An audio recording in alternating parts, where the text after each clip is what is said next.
More rain expected. In fact, it's going to pick up here tonight and tomorrow. We've had it kind of off and on through the day, but it'll really pick up in an intensity and in coverage too. Now the storm, it's very lopsided. The center is over here. Notice all the weather to the right of the storm and to the east of the storm here. And well, that just so happens to be exactly where we are. The very latest as of 5 p.m. maximum winds 40 miles per hour. But the hurricane hunter flying around there did find some stronger winds as it was leaving. I have to wait for the next flight to head on out there soon, and it did find a center that was relocated now north of Cuba, just north of Cuba, so it's officially in the Gulf of Mexico now, moving to the north at 13 miles per hour. Now, its closest approach to the west coast here will be within 150 miles or so, and 60-mile-per-hour winds. It'll strengthen too. It kind of follows that warm loop current from the Gulf Stream up into the Gulf of Mexico here, so it has plenty of fuel to work with as it moves there. And that's Sunday afternoon. That also is its closest approach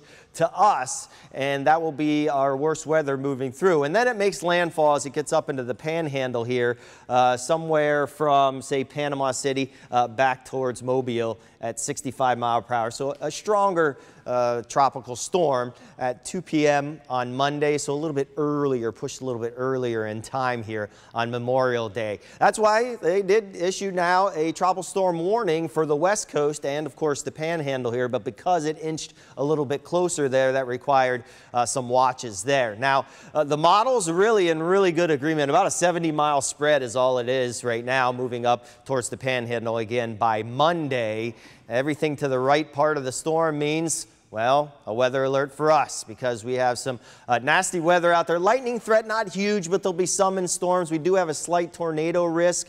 A wind could be real gusty. We could gust up the tropical storm force in the strongest of cells. And of course, flooding is our biggest risk. Here is the tornado threat here from the Storm Prediction Center. Looking like in the category 2 here, slight risk in southwest Florida. We're in the marginal risk, so not out of the question to see it. And just looks real gloomy and ugly out there. The flood watch goes through Monday for us, and we're seeing that rain move through. That's actually starting to taper off a little bit right now, so we'll get a little bit of a break before the rest of this really moves on in.